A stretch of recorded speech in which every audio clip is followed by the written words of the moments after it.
السلام علیکم ناظرین، آتر معلومات کی دنیا چینل پر آپ کو خوش آمدید کہتے ہیں۔ ناظرین کرام، آج کی ویڈیو کے اندر میں عطر الغازی کے چھوٹے بیٹے عثمان غازی، جنہوں نے خلافت عثمانیہ کی بنیاد رکھی، اس حوالے سے آپ کو تفصیلات بتاؤں گا کہ ان کی موت کب ہوئی اور وہ پیدا کب ہوئے اور انہوں نے کون کون سے علاقے فتح کیے اور ساتھ ساتھ انہوں نے کتنی شادیاں کی۔ اس حوالے سے ساری تفصیلات اسی ویڈیو کے اندر ہے۔ آپ لوگوں سے گزارش ہے کہ چینل کو ضرور سبسکرائب کریں اور ویڈیو کو لائک دے دیں۔ تو ناظرین، عثمان غازی 13 فروری 1258 کو کائی قبیلے میں پیدا ہوئے۔ عثمان غازی عطر الغازی کے سب سے چھوٹے بیٹے تھے۔ عثمان غازی نے بچپن ہی سے تیر اندازی، گھوڑ سواری اور تلوار بازی سیکھ لی تھی۔ جنگی مہارت کے علاوہ عثمان غازی دین کی بنیادی باتیں سیکھنے بھی بڑی دلچسپی رکھتے تھے، اسی لیے انہوں نے اسلام کی بنیادی باتیں سیکھنے میں شروع سے ہی ان کو بہت شوق تھا۔ اس سلسلے میں انہوں نے بہت سے استادوں سے علم حاصل کیا، مگر ان کے جو سب سے بڑے استاد وہ تھے شیخ ادب علی۔ اسی وجہ سے عثمان غازی نے شیخ ادب علی سے اپنی رشتہ داری بھی قائم کی۔ ناظرین کرام، تاریخ میں لکھا ہوا ہے کہ عثمان غازی نے پہلی جو شادی کی تھی وہ رابعہ بالا خاتون سے کی تھی، جو کہ شیخ ادب علی کی بیٹی تھی۔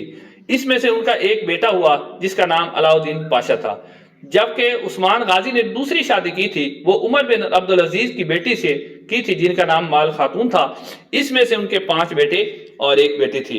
1281 تک عثمان غازی اپنے والد عطر الغازی کے ساتھ مل کر بہت سی جنگیں لڑی اور بہت سی فتوحات حاصل کی، مگر عطر الغازی کی وفات کے بعد 24 سال کی عمر میں وہ اس کائی قبیلے کے سردار بنے۔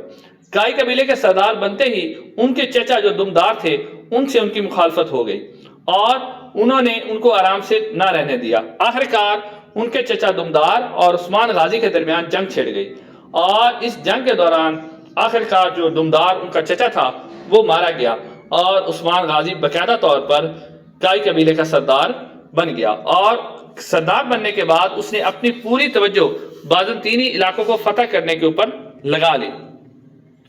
اس وقت مسلمان جو تھے وہ ان کی ریاست جو تھی سلجوق ریاست، وہ بہت ہی کمزور ہو چکی تھی۔ سلجوق بادشاہ بالکل کمزور تھے اور عثمان غازی جو ہے سوت نامے جو علاقہ تھا اس کے اندر سردار تھے، لیکن جو سلطان تھے سلجوق سلطنت تھے انہوں نے عثمان غازی کے اوپر ایک بہت مہربانی کی، بلکہ عثمان غازی کو انہوں نے بہت بڑا انعام دیا کہ عثمان غازی نے جو علاقے فتح کیے تھے انہوں نے وہ علاقے اور وہ قلعے جتنے بھی تھے وہ سارے عثمان غازی کی جاگیر میں دے دیے، اور ساتھ ساتھ جو ہے عثمان غازی کو یہ بھی اجازت دے دی کہ وہ اپنے نام کا سکہ بھی جاری کر سکتا ہے۔ بس یہیں سے عثمان غازی کی اس خلافت عثمانیہ یعنی بادشاہی کا آغاز ہوا۔ اس کے بعد عثمان غازی کا مقصد صرف اور صرف ایک تھا کہ جو بھی بازنطینی علاقے ہیں ان کو فتح کرنا۔ انہوں نے بازنطینی علاقوں کا فتح کیا اور مسلمانوں کے ساتھ اچھا سلوک کیا۔ اس کے بعد جو سلجوقی سلطنت کے بادشاہ علاؤدین تھے ان کا انتقال ہو گیا۔ ان کے انتقال کے بعد سلطنت بالکل بکھر گئی اور سلطان علاؤدین کے جو وزیر تھے اور مشیر تھے انہوں نے آپس میں مشورہ کیا، اور مشورے کے بعد انہوں نے اس بات پر متفق ہو گئے وہ کہ اب عثمان غازی کے علاوہ ہماری سلطنت کو کوئی بھی نہیں سنبھال سکتا۔ تو آخر ان سب وزیروں نے عثمان غازی کو یہ پیشکش کی کہ آپ جو ہیں ہمارے بادشاہ بنے، تو عثمان غازی نے اس پیشکش کو قبول کیا اور اپنی جنگی کارروائیوں کو مزید جاری رکھا اور مسلمانوں کی فلاح و بہبود کے لیے بہت سے کام کیے۔ 1300 میں بروسا نامی شہر کو فتح کیا اور انہوں نے اس کو اپنا دارالحکومت بنایا۔ 1301 میں بازنطینی شہنشاہ کی بڑی فوج کو کراجہ سیار کے مقام پر عبرت ناک شکست دی۔ اس کے بعد 6 سال کے عرصے میں عثمان غازی نے بیشتر بازنطینی علاقے جو ہے انہیں فتح کر لیے۔ جب بازنطینی بادشاہ کو یہ محسوس ہوا کہ اب وہ عثمان غازی کا مقابلہ نہیں کر سکتا تو اس نے ایک بہت بڑی چال چلی۔ اب وہ چال کیا چلی اس نے یہ چال چلی کہ اس نے منگولوں کو اکسایا بھی اور منگولوں سے مدد بھی مانگی کہ وہ کسی نہ کسی طریقے سے جو ہے وہ عثمان غازی کے ساتھ جنگ کریں اور انہیں کہیں کہ وہ میری مدد کریں تاکہ عثمان غازی کو مٹایا جا سکے، کیونکہ بازنطینی بادشاہ کو احساس ہو گیا تھا کہ اگر منگول اس کا ساتھ نہیں دیتے تو بازنطینی سلطنت بالکل ختم ہو جائے گی۔